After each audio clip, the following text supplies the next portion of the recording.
ఆయుష్మాన్ భవ. ఆయుష్ రేఖని చూసావా? ఎంత పొడుగ్గా ఉందో. ఆయుషుడే పోయాడు. పాపం. మిత్ర, నీకు హాలోగ్రామ్ జ్ఞాపకం ఉందా? ఈ వాచ్ని ఛార్జ్ చేయాలంటే కట్టుకున్నవాడి చేతిలోకి ఎలక్ట్రిసిటీని పాస్ చేయాలని చెప్పాడు. చచ్చి ఉపయోగపడుతున్నాడు.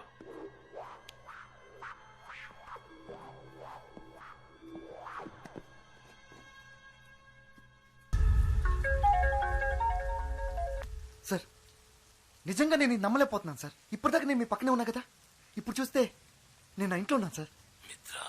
సార్, ఆ వాచ్ అద్భుతం సార్.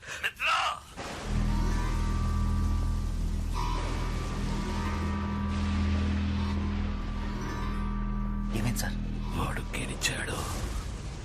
ఆ శివకుమార్ గెలిచాడు. వాడు దానికి ఎందుకు 24 అని పేరు పెట్టాడు?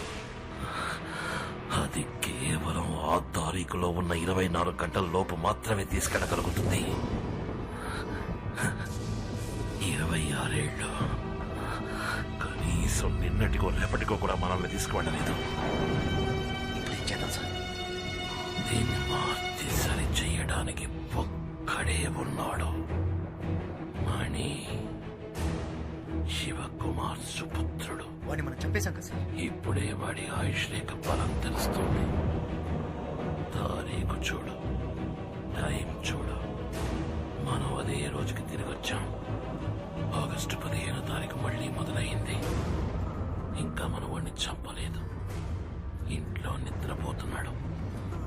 2 విషయాలు మన గురించి వాడికి రా తెలిసింది. ఆ పేపర్ యాడ్, అది చూసేవాడు వచ్చాడు, వస్తాడు. వాడు రాకూడదు. ఇంతవరకు వాడికి మన గురించి ఏమీ తెలియదు.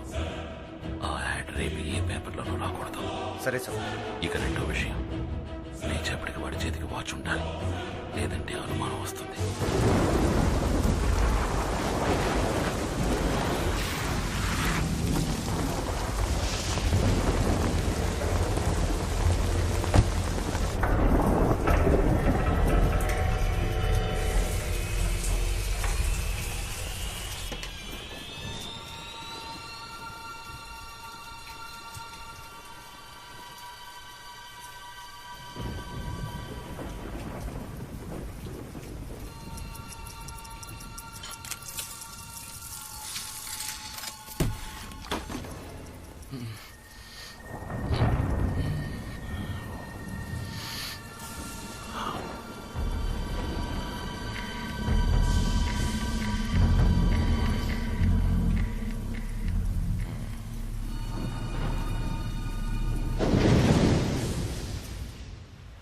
ఆగస్ట్ 15 మన సిటీలో మాత్రమే కాదు, ఇండియా మొత్తం ఇండిపెండెన్స్ డే ని సెలబ్రేట్ చేసుకునే విధంగా ఈ రోజు ఎన్నో కార్యక్రమాలను ఆర్గనైజ్ చేస్తారు. ఇల్లాలి అక్రమ సంబంధానికి ఆదరణ తెలిపిన భర్త.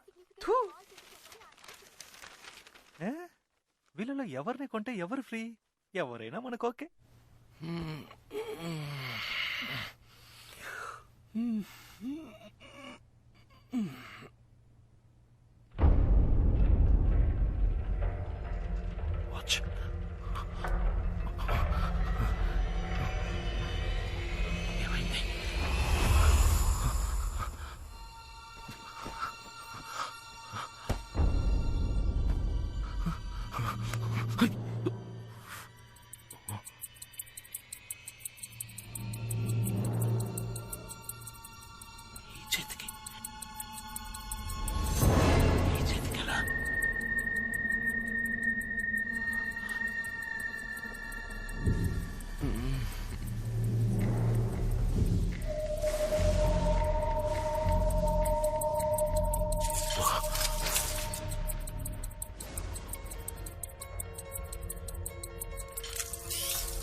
చెప్పినట్టే చేశాను సార్.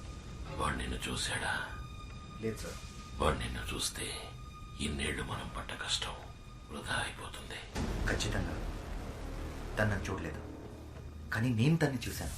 తన చేతికి మీరు తయారు చేసిన వాచ్ దాన్ని తీసుకొని చూశాను. అది పనిచేస్తుంది. ఆశ్చర్యం ఏంటంటే తను చూడడానికి అచ్చం మీ పోలికలతోనే ఉన్నాడు సార్.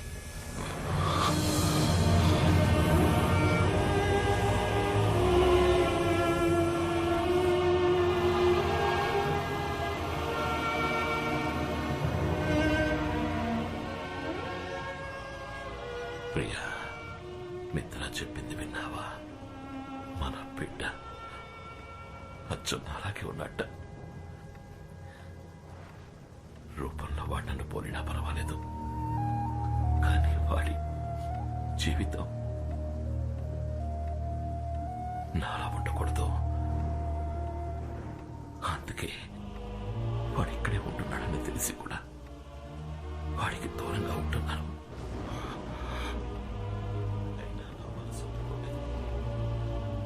అందుకనే ఒకసారి మన మిత్రాన్ని చూసి రమ్మని చెప్పాను. వాడు సంతోషంగా ఉన్నాడట, మంచి వాళ్ళతో ఉంటున్నాడట. బిడ్డ సంతోషం తప్ప కన్నా వాళ్ళకి ఇంకేం కావాలి చెప్పు?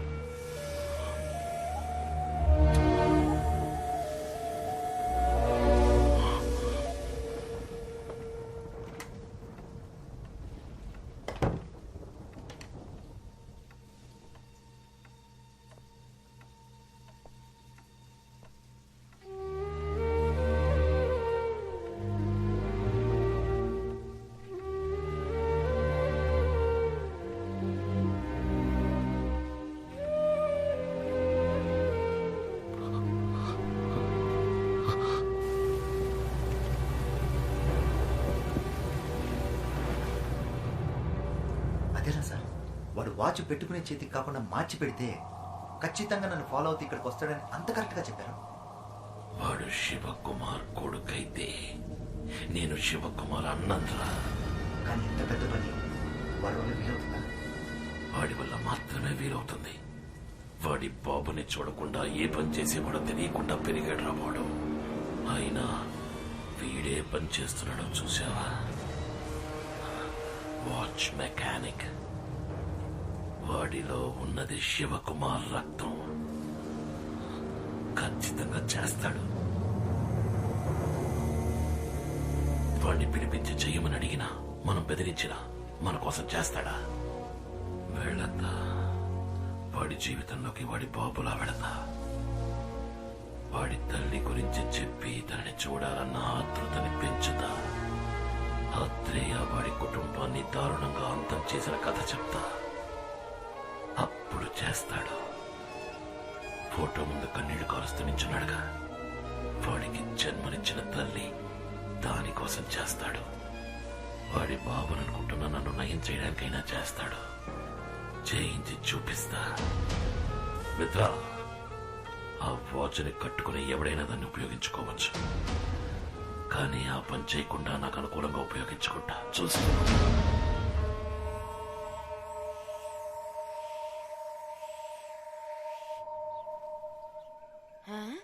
అరెరే, నా బిడ్డకి జ్ఞానోదయం అయినట్టుందే. ఏ రోజు లేని ఈ రోజు ఉదయాన్నే 6 గంటలకు లేచి కూర్చున్నాడు.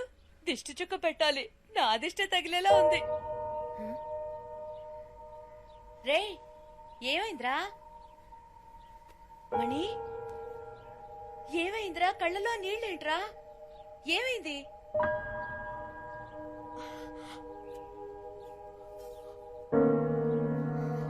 అమ్మా, వీళ్ళ గురించి తెలుసుకోవాలని ఆతృతతో అడగడం లేదు. నేను నీ బిడ్డని కానా అన్న ఆవేదనతో అడుగుతున్నాను. మనం ఎలా కలిసామమ్మా?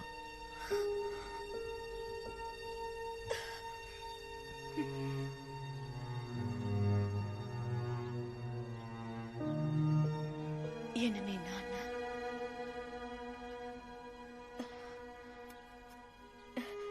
నువ్వు పెరిగి పెద్దయ్యాక నీ ముఖం చూస్తే అప్పుడు నాకు అర్థమైంది. నిన్ను నా చేతుల్లో పెట్టి నా జీవితాన్ని మార్చేసిన వారు మీ నాన్న. మనం ఎవరని అడిగావు కదా, చెప్తాను. ఊర్లోనే చాలా పెద్ద కుటుంబం మనది. నాన్న, అన్న, వదినలతో ఎంతో ప్రేమగా ఉండే కుటుంబం. ఆ ఇంటి గారాల పట్టిన నేను. అమ్మాయిలు బాగా చదివి పైకొచ్చి అందరికీ సాయపడాలనే ఉద్దేశంతో నన్ను బయటూరికి పంపించి చదివించారు మా నాన్న. ఒకరోజు నాకు ఉత్తరం వచ్చింది. పెద్ద కుటుంబం నుంచి మంచి సంబంధం వచ్చింది, వెంటనే రా అని. ఆ ప్రయాణమే నా జీవితాన్ని మార్చేస్తుందని ఆ రోజు నాకు తెలియలేదు. సరిగ్గా అప్పుడే శరీరం అంతా గాయాలతో నీతో పాటు మీ నాన్నను చూశాను. నిన్ను నా చేతుల్లో పెడుతూ నీ బిడ్డకు ఎటువంటి ఆపద రానివ్వనని వాళ్ళమ్మకి మాటిచ్చానని, ఆ మాట నిలబెట్టుకునే పరిస్థితుల్లో నేను లేనని, మీరే ఎలాగైనా నా బిడ్డని కాపాడాలని నిన్ను నా చేతుల్లో పెట్టి ఆయన వెళ్లిపోయారు. ఆ తర్వాత ఆయన నేను చూడలేదు. అమ్మాయి పెళ్లి చేసుకోవడానికి వస్తుంది కదా అని మా నాన్న స్టేషన్ కి అన్న, వదినల్ని, పెళ్లి వాళ్ళని, స్నేహితుల్ని, బంధువుల్ని అందర్నీ తీసుకొచ్చారు. ఆ సంతోష సమయంలో అందరూ నా కోసం ఎదురు చూస్తుండగా చేతిలో బిడ్డతో నేను ట్రైన్ దిగాను. మా నాన్నతో పాటు అందరూ నిర్ఘాంతపోయారు. అక్కడున్న వాళ్ళంతా పెళ్లి కావాల్సిన పిల్లని పై చదువులకి పక్కూరు పంపిస్తే ఇదిగో ఇలాగే బిడ్డతో దిగుతుందని సూటిపోటి మాటలతో దెప్పిపొడిచారు. వాళ్ళ మాటలు తలుచుకుంటే ఇప్పటికీ మనసు కష్టంగా ఉంటుంది. ఇంట్లో ఒకటే గొడవ మా నాన్న, అన్నయ్య, తమ్ముళ్లతో. నువ్వు చెప్పింది మేం నమ్ముతాం, ఊళ్ళో వాళ్ళు నమ్ముతారా అని అడిగారు. నిన్ను కట్టుకోబోయేవాడికి బిడ్డున్నాడని తెలిస్తే ఈ పెళ్లి ఒప్పుకుంటాడా అని అడిగారు. మా నాన్నతో అన్నాను, ఏ నాన్న, ఎవరికైనా ఏదైనా మాట ఇస్తే ఎట్టి పరిస్థితుల్లోనూ ఆ మాట తప్పకూడదని చిన్నప్పటి నుంచి మీరే కదా నాకు నేర్పించారు. ఈ బిడ్డని కాపాడుతానని వాళ్ళ నాన్నకి మాట ఇచ్చాను, ఇప్పుడు ఆ మాట తప్పమంటారా నాన్న అన్నాను. అదే నేను ఆయనతో మాట్లాడిన చివరి మాట. ఆ తర్వాత నేను తీసుకుని రూమ్ లోకి వెళ్ళిపోయాను. ఆ రోజు రాత్రంతా నువ్వు పాల కోసం ఏడ్చా. నీ బాధ చూడలేక నేను ఏడ్చాను. ఆ క్షణాన్ని నిర్ణయించుకున్నాను, తల్లి కాకుండానే నీకు తల్లి పాలిచ్చాను. అప్పుడే నువ్వు నన్ను అమ్మ అని పిలిచావు. ఆ మాటకున్న గొప్పతనాన్ని తెలుసుకున్నాను. ఆ రోజు నుంచి వాళ్ళ కూతురు నన్న విషయాన్ని మర్చిపోయి నీకు అమ్మగా ఉండాలని నిర్ణయించుకున్నాను. నా బిడ్డ వల్ల ఎవరు ఏ మాట పడకూడదని ఆ ఇల్లు వదిలిపెట్టి వచ్చేసాను. ఆ రోజు నుంచి నాకు ఊరైనా, ఇల్లైనా, లోకమైనా అన్ని నువ్వేరా. ఇప్పుడు చెప్తున్నానురా, ఈలాగా నేను నిన్ను 10 నెలలు మోసి కనలేదు, కానీ 26 ఏళ్లు నా గుండెల్లో పెట్టుకుని చూశాను. నేనేరా నీకు అమ్మని. ఎవరెన్ని చెప్పినా నేనే నీకు అమ్మని. నువ్వు నా కొడుకుని, నేను నీకు అమ్మని, అంతే. ఏడవకురా, ఏడవకు. చూడు, వీళ్ళ దగ్గరికి నువ్వు నన్ను తీసుకెళ్ళు. వాళ్ళతో మాట చెప్పాలి. మీకు మీ బిడ్డని కాపాడుతానని మాట ఇచ్చాను కదా, ఆ మాట నిలబెట్టుకున్నారని చెప్పాలి. నన్ను తీసుకెళ్ళు. అమ్మా, నాన్న అంటే ఎవరో తెలియని వయసులోనే నాకు వాళ్ళ దూరం అయ్యుండొచ్చు. అది పెద్ద విషయమేం కాదు. కానీ నాకు ఊహ తెలిసిన నాటి నుంచి నువ్వే నాకు అమ్మా, నాన్న అంతా. కానీ నువ్వు 20 ఏళ్లు కనిపించిన వాళ్ళతో ఉండి పెరిగి నా కోసం అందరినీ దూరం చేసుకుని ఒంటరిదానిగా నన్ను ఇంతవాడిని చేశావు. నీకన్నా ఈ లోకంలో నాకు ఎవరమ్మా ముఖ్యం? నాకంటూ లేని వాళ్ళు లేకుండానే పోనీ, కానీ నీకంటూ ఉన్న వాళ్లతో నిన్ను తీసుకెళ్లి కలపాలి. నాకదే ముఖ్యం. మాతాజీ, మొదటి నుంచి నీ యాక్టివిటీస్ ఏం బాగలేవు.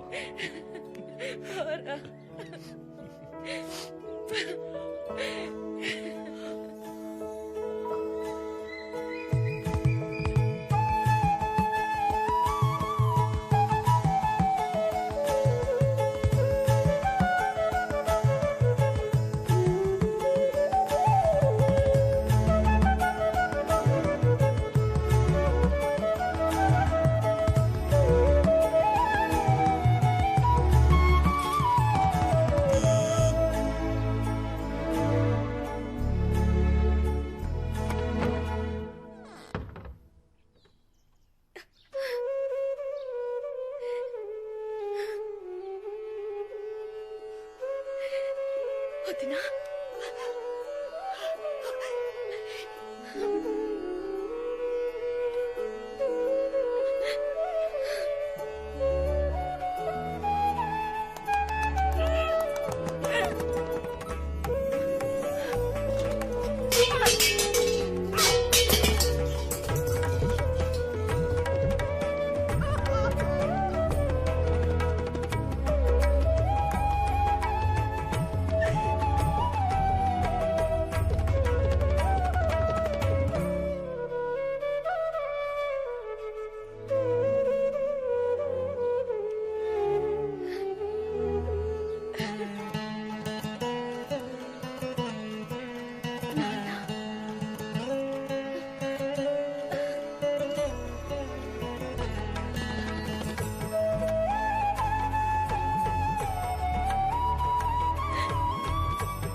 మీ మనవడు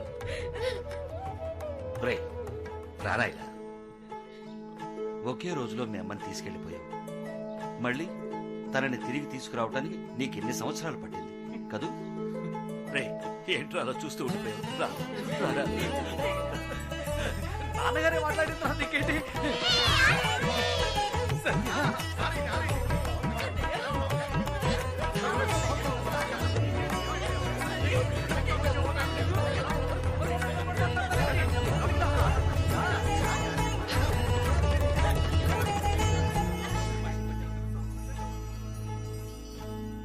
ఈయనెవరు తాతయ్య? ఈయన మీ ముత్తాత గారు. వచ్చేటప్పుడు మన స్కూల్ చూసుంటావుగా, అది ఈయన కట్టించారు. తర్వాత ఈయనెవరంటే తాతయ్య ఆ? ఇదెవరు తాతయ్య? మన కుటుంబంతో సంబంధం లేనట్టు విడిగా తెలుస్తోంది. అదా మీ మావయ్య కూతురు ఆ? సత్య. నిజమా? సత్యభామ. మీ అమ్మాయి ఇంట్లో లేకపోయినా తన పేరైనా ఈ ఇంట్లో ఉంటుందని అలా పెట్టాం. ఇప్పటిదాకా ఇక్కడే ఉంది. ఒకవేళ బయటకి ఏమైనా వెళ్ళిందేమో. బాగా తెలివైన పిల్ల. దాన్ని ఎవ్వరూ మోసం చేయలేరు. గడుగ్గాయి.